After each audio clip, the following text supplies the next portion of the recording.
Well, more on our top story, the report today, which says that top professions are increasingly closed off to all but the most affluent families. The report by the former Cabinet Minister Alan Milburn found that while just 7% of the population attends independent schools, those institutions educate 75% of judges, 70% of finance directors and 45% of senior civil servants. The report also found that a doctor of the future will grow up in a family that's among the richest 15%, while a journalist will grow up in a family that's in the most affluent 25%. Well, we've been talking to parents and grandparents in Surrey about their views on education and whether children from more affluent backgrounds stand a better chance in the top professions.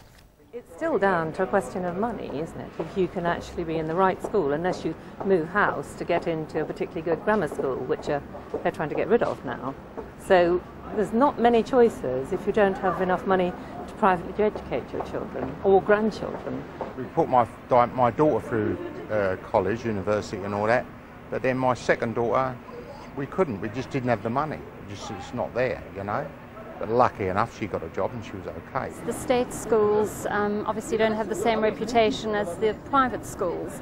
So it would mean really sacrificing all that we have to try and give two boys the best education possible, which is not ideal, but at this point that's the only option that we really have. I think that if a child, or my particular child, is happy in school, then he will learn, and I would not push him into a school as in private education. Well, let's get more on this from Sally Davis, who's from the careers information organisation Growing Ambitions. She's in our Southampton studio. Thanks very much for coming in this evening, Sally. Do you agree with that First Lady we heard from there, who says you don't really have many choices if you don't have the money to pay to privately educate your children? No, I don't think that's absolutely true. I think, personally speaking, I think a lot of it is down to aspiration, and aspiration amongst the young people, but also the parents.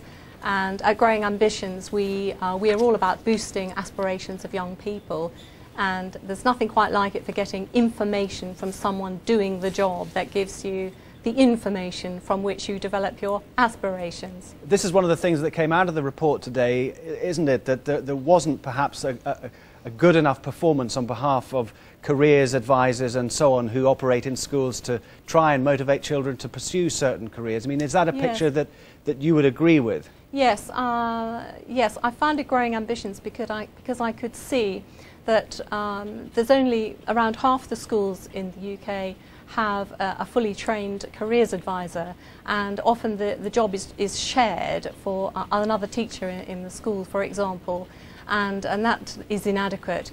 The report by Alan Milburn also showed up an acknowledgement on behalf of the government that the connection service is simply just not adequate and not enough for young people, partly because its careers advice has been grouped together with other advice on leaving home or sex before marriage, that sort of thing. What can be done then to improve the service that's given to students at schools, for example, who might be interested in a career and they want to find out more about how they can follow it? Yes, well, we're building an online database at Growing Ambitions of 50,000 career speakers or more, hopefully up into the hundreds of thousands in years to come, of people from the workplace, that's every kind of workplace, across the public, private and voluntary sectors, who enjoy their job and could give a half-an-hour talk about their own job and career.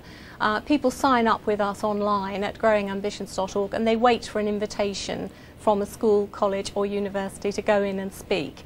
And it's these people doing the jobs, you know, when you see the whites of their eyes and so forth, you know, they unpack the story, their own career story, that will inspire young people to go for those jobs. Sorry, no doubt that all of that is very, very important and useful and appreciated by the schools who have it. But surely this comes down to parents as well and what they do to inspire their children. Yes, and that even if you have children who manage to meet people in various professions, if the parents aren't there to push them forward, they're not going to do very much with all of that experience. Well, we do encourage the schools to invite parents in to listen to the talk. So, for example, if you have a young child who's grown up in a household with maybe 2 or 3 generations of unemployment, for example, inviting a parent in to listen to the career talk means that if the child then opts to go for that career, they might have a more understanding and supportive parent in the background, at least, who perhaps could encourage them along the first rungs.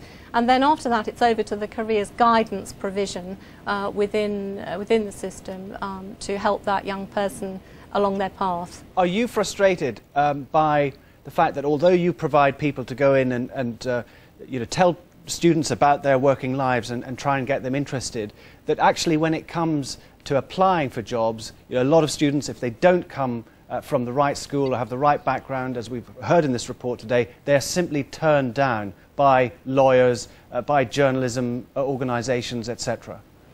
That may be the case, which of course is very sad, but I do think that we still live in a country which is a meritocracy, and I think that, you know, once you give a young person a dream and they've got an ambition, nothing will hold them back necessarily. And I think that the government is getting to grips with this issue now, and there'll be more support in place as the years go by, we hope, from kids who do adopt these aspirations. Certainly we'd like to get very many more employers involved with what we're doing. We're already working with large employers, including Microsoft and charities, Shaw Trust and all sorts of other organisations. Hundreds of companies around the country are recognising that they need to get their people out into schools talking about their roles and their careers. I mean, it's great PR for companies. It's great to get their message out to school leavers, and all in all, it's tackling the skills gap that we have in this country. Well, thank you very much for coming in and Thank talking you. about your own organisation, and Thank thanks a you, lot. Ben. Good luck. Thank you. Good night.